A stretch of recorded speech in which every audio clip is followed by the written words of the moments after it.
The morning sun cast long shadows across the flight deck of the carrier Akagi as Admiral Chuichi Nagumo stood rigid against the Pacific wind. It was June 4th, 1942, and the Japanese combined fleet had never appeared more invincible.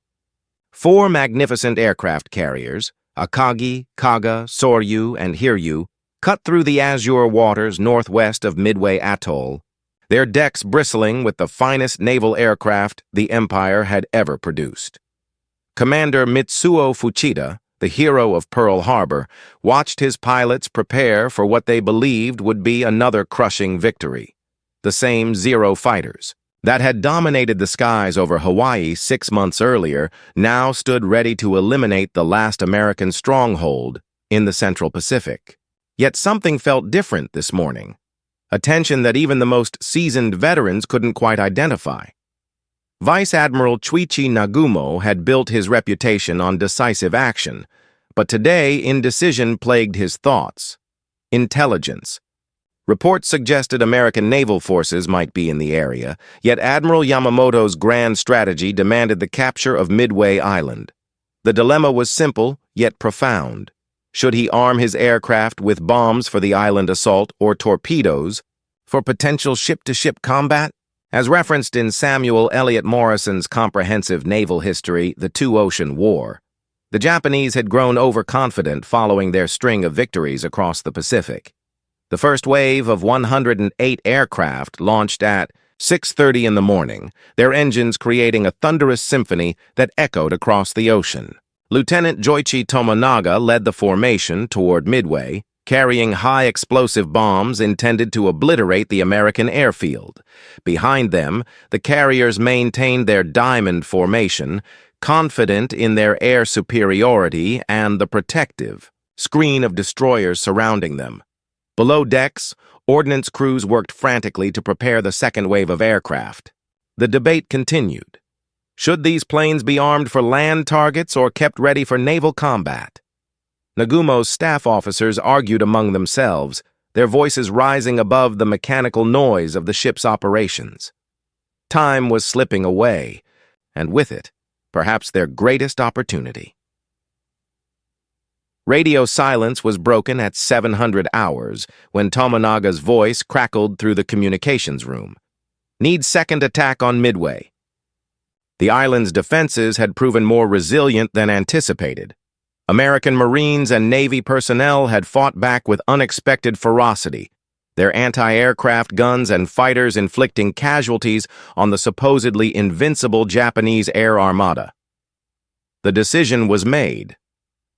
Nagumo ordered the second-wave aircraft rearmed with land attack bombs, abandoning the anti-ship torpedoes. It seemed logical. Finish the job at Midway, then deal with any American naval forces that might appear.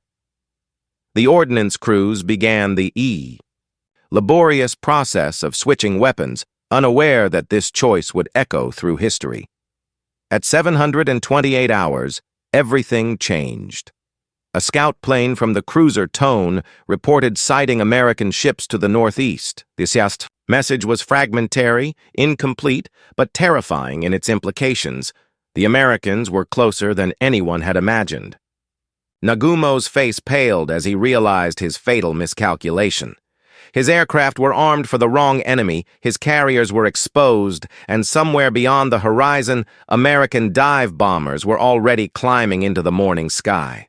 Their pilots, knowing that this day would determine the fate of the Pacific War. 600 miles away in Pearl Harbor, Admiral Chester Nimitz had been reading Japanese radio intercepts with growing excitement. The code-breaking efforts at Station Hypo had provided him with an unprecedented gift: knowledge of Japanese intentions before they struck. Commander Joseph Rochefort's team had cracked enough of the Japanese naval code to reveal Operation MI, the assault on Midway Island. Task Force 16, commanded by Rear Admiral Raymond Spruance, steamed northeast of Midway with the carriers Enterprise and Hornet. Task Force 17, under Rear Admiral Frank Fletcher aboard the Yorktown, had rushed from Pearl Harbor despite battle damage sustained at the Coral Sea just 1 month prior. The Americans had assembled their remaining Pacific Fleet strength, 3 carriers against 4, but with one crucial advantage. They knew the Japanese were coming. Lieutenant Commander Wade McCluskey prepared his dive bomber squadron aboard the Enterprise, studying reconnaissance photographs of Japanese carrier formations. The dauntless dive bombers were older and slower than the sleek Japanese Zeros, but they carried 1,000-pound bombs capable of penetrating carrier flight decks. The American strategy was desperate but simple. Find the Japanese carriers and hit them before they could launch their own devastating counterattack. The morning of June 4th brought clear skies and unlimited visibility, perfect flying weather that would favor whichever side struck first. At 603 hours, Midway's radar detected incoming Japanese aircraft. The island's defenders scrambled their meager fighter force, obsolete Brewster Buffaloes and a handful of Marine Corps Wildcats that would be vastly outnumbered.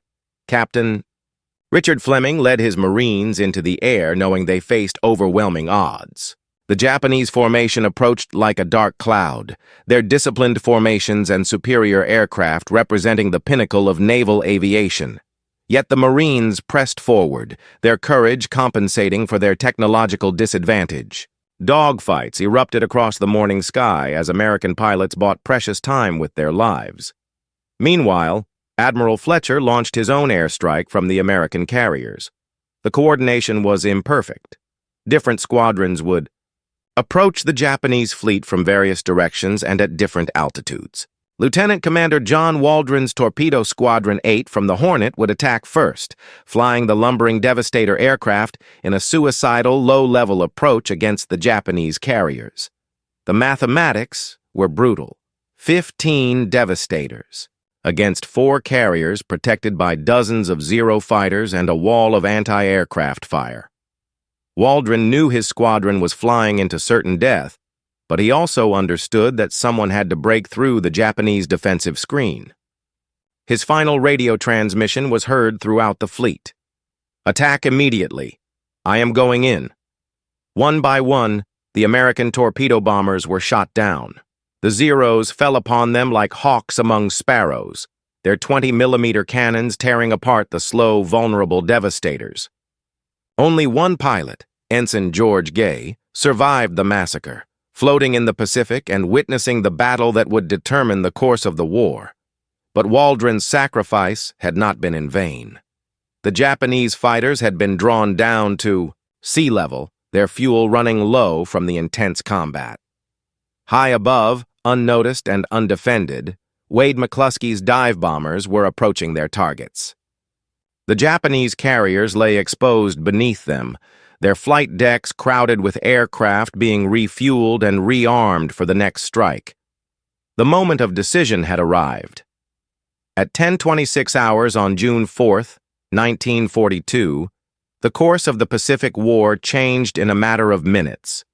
Lieutenant Commander Wade McCluskey rolled his dauntless dive bomber into a 70-degree dive toward the Japanese carrier Kaga, the morning sun behind him creating perfect attack conditions.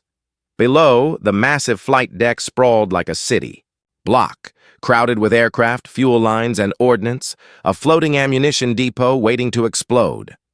The Japanese had been caught in the worst possible moment. Aircraft were being refueled and rearmed on the hangar decks, creating a volatile mixture of aviation gasoline and high explosives. The carrier's defensive formations had been disrupted by the earlier torpedo attacks, and most of the Zero fighters were either at low altitude or returning to refuel.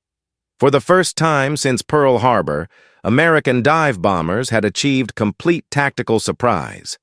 McCluskey's 1,000-pound bomb struck Kaga amidships, penetrating the flight deck and exploding in the hangar bay among the fully fueled aircraft. Secondary explosions rippled through the ship as aviation gasoline ignited, creating an inferno that would rage for hours. The pride of the Japanese carrier fleet was transformed into a floating pyre in a matter of seconds. Simultaneously, Lieutenant Commander Maxwell Leslie led his dive bombers from the Yorktown against the carrier Soryu. The ship's captain, Ryusaku Yanagimoto, watched in horror as American aircraft appeared seemingly from nowhere, their dive brakes extended as they plummeted toward his ship. 3 direct hits turned Soryu into a blazing wreck, her magazines exploding with such violence that the ship's back was broken. The carrier Akagi, flagship of Admiral Nagumo, suffered perhaps the most devastating blow. Lieutenant Dick Best, flying from the Enterprise, placed his bomb directly amidships, the explosion rupturing fuel and ammunition storage areas. Within minutes, the ship that had led the attack on Pearl Harbor was engulfed in flames that reached hundreds of feet into the sky. Nagumo was forced to transfer his flag to the light cruiser Nagara, abandoning the burning Akagi to her fate. In less than 10 minutes, the Japanese combined fleet had lost 3 of its 4 fleet carriers. The supposedly invincible Kido Butai lay in ruins, its aircraft either destroyed on deck or trapped with nowhere to land. Hundreds of Japan's most experienced naval aviators, the irreplaceable veterans of Pearl Harbor, Wake Island, and the Dutch East Indies, were dead or dying in the Pacific waters. Captain Taman Yamaguchi aboard the surviving carrier Hiryu refused to accept defeat. As flames consumed his sister ships on the horizon, he ordered an immediate counterattack with every available aircraft. 18 dive bombers and 6 fighters launched from Hiryu's deck, their pilots knowing they were flying the Japanese Navy's last hope for victory. The American fleet waited tensely as radar operators tracked the approaching Japanese strike. The carrier Yorktown, already damaged from the Battle of the Coral Sea, would bear the brunt of the attack. Her fighter direction officers vectored Wildcat fighters to intercept, but some Japanese aircraft broke through the defensive screen. At 12:10 hours, Japanese dive bombers screamed down toward the Yorktown. Captain Elliot Buckmaster ordered maximum speed and hard rudder, but the 18,000-ton carrier could not evade the falling bombs. 3 direct hits penetrated her flight deck, starting fires and causing severe damage. For a moment, it appeared the Japanese might salvage something from the disaster, but the Battle of Midway was far from over. Hidden in the smoke and confusion, American dive bombers were already climbing toward their next target, the carrier Hiryu and her defiant captain who refused to surrender. Captain Taman Yamaguchi stood on Hiryu's bridge as his ship raced through the Pacific swells, the sole surviving carrier of the once mighty Kido Butai. Around him lay the burning hulks of Akagi, Kaga, and Soryu, 3 of Japan's finest carriers reduced to flaming wreckage in a single morning. Yet Yamaguchi, known throughout the Imperial Navy for his aggressive spirit and tactical brilliance, was not ready to concede defeat. The afternoon sun beat down mercilessly as Yamaguchi prepared his remaining aircraft for what he knew would be a final strike. His air group had been reduced to a handful of dive bombers and torpedo planes, barely enough for a single coordinated attack. The pilots who remained were exhausted from the morning's battles, their faces grim as they understood the desperate nature of their mission. At 2:40 hours, Hiryu launched her remaining strike force toward the American carriers. Lieutenant Michio Kobayashi led 10 dive bombers through the scattered clouds, hoping to inflict enough damage to even the odds. Behind them flew 5 torpedo bombers commanded by Lieutenant Shigeru Mori, their Type 91 torpedoes representing Japan's last hope for a decisive blow. The American fleet had reorganized after the morning's triumph, but the Yorktown remained vulnerable.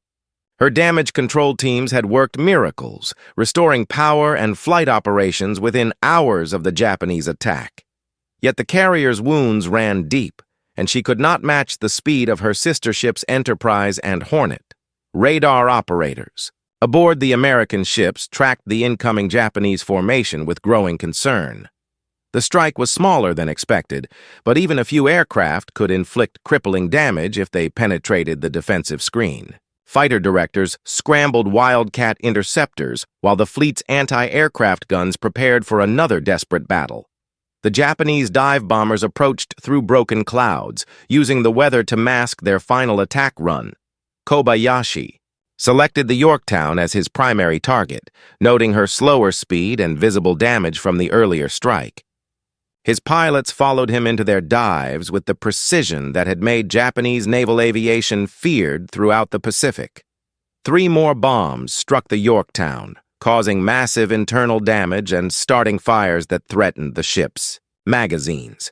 Captain Buckmaster ordered abandon ship as the carrier listed heavily to port, her flight deck tilted at an impossible angle.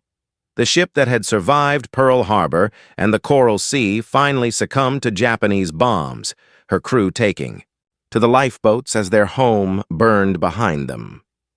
Meanwhile, American dive bombers had finally located the Hiryu. Lieutenant Commander Earl Gallagher led 24 Dauntless aircraft from the Enterprise in a carefully coordinated attack on Japan's last operational carrier. The ship's anti-aircraft fire was intense but poorly coordinated, her gun crews exhausted from hours of continuous action. 4 direct hits turned Hiryu into a blazing inferno within minutes. Captain Yamaguchi refused all offers of evacuation, choosing to go down with his ship in accordance with the ancient samurai tradition. His final message to Admiral Yamamoto was both defiant and prophetic. "We have done our best, but the enemy's strength is overwhelming." As darkness fell over the Pacific, 4 Japanese aircraft carriers were either sinking or burning beyond salvation. The Imperial Navy had lost the heart of its carrier force, along with hundreds of irreplaceable pilots and air crew. The Japanese, resolve that had seemed unbreakable since Pearl Harbor, had finally been shattered by American courage and determination. The Battle of Midway was effectively over, though scattered fighting would continue for several more days.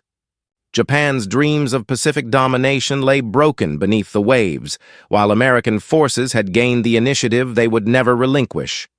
Admiral Isoroku Yamamoto received the devastating reports from Midway aboard his flagship Yamato, positioned 300 miles behind the battle lines.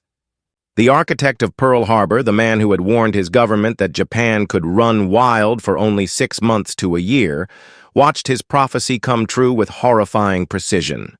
The loss of 4 fleet carriers represented more than ships. It was the destruction of Japan's offensive capability in the Pacific. The morning of June 5th brought grim assessments from rescue operations. The carrier Akagi, pride of the combined fleet, finally succumbed to her fires and explosions at dawn.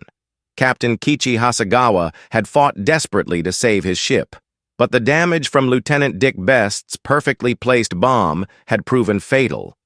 The Akagi rolled over and disappeared beneath the waves, taking with her the dreams of Japanese naval supremacy.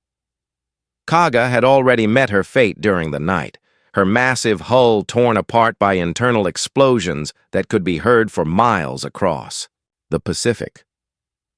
The ship that had served as the backbone of every major Japanese operation since the war began was gone, along with most of her experienced air group.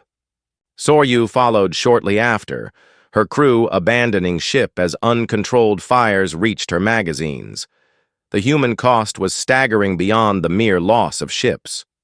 Japan's naval aviation program had spent decades training the pilots who died at Midway, men who could not be replaced in months or even years.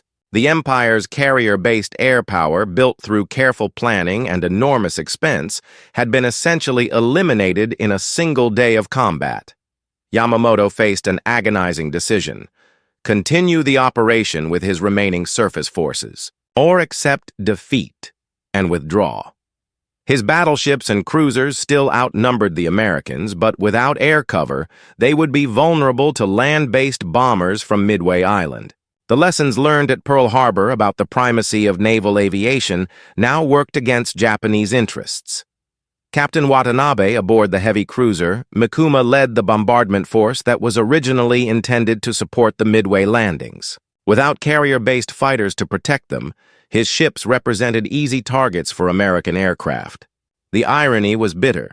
Japanese surface vessels designed to support air operations now sailed without the air cover that had made them effective. The American commanders, flush with victory but respectful of Japanese naval strength, pursued cautiously.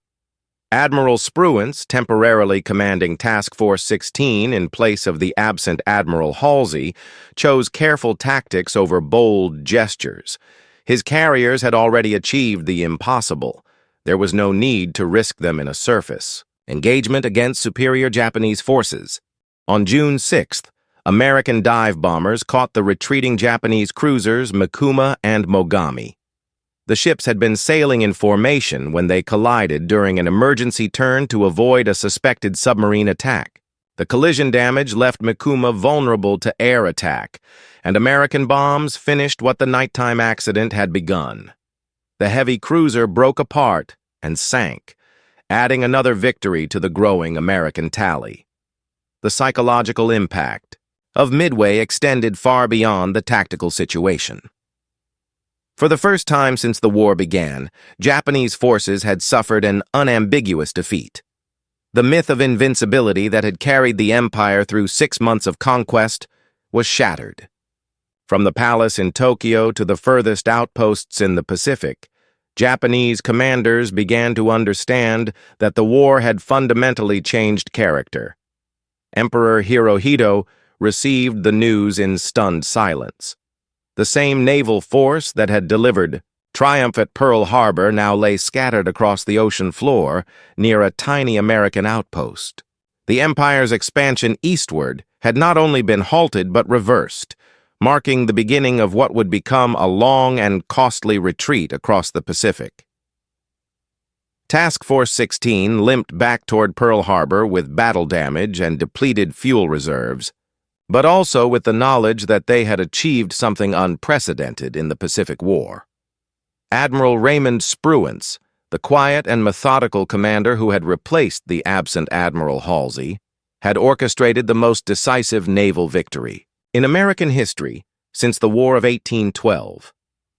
The rescue operations for American aircrew, scattered across hundreds of square miles of ocean, continued for days. Ensign George Gay, the sole survivor of Torpedo Squadron 8, was picked up by a Catalina flying boat after 36 hours floating in his life raft. His first-hand account of the Japanese carrier's burning provided dramatic confirmation of the victory that many still found hard to believe. Lieutenant Commander Wade McCluskey, whose navigation skills had located the Japanese fleet at the crucial moment, returned to find the Enterprise's flight deck crowded with aircraft from multiple squadrons. The improvised nature of the American victory was evident in every aspect of the operation.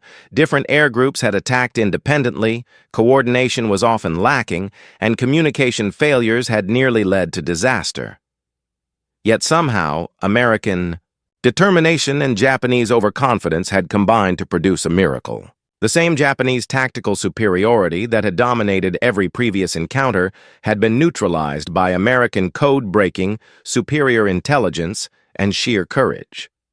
The pilots who had survived the morning's attacks could barely comprehend the magnitude of their achievement.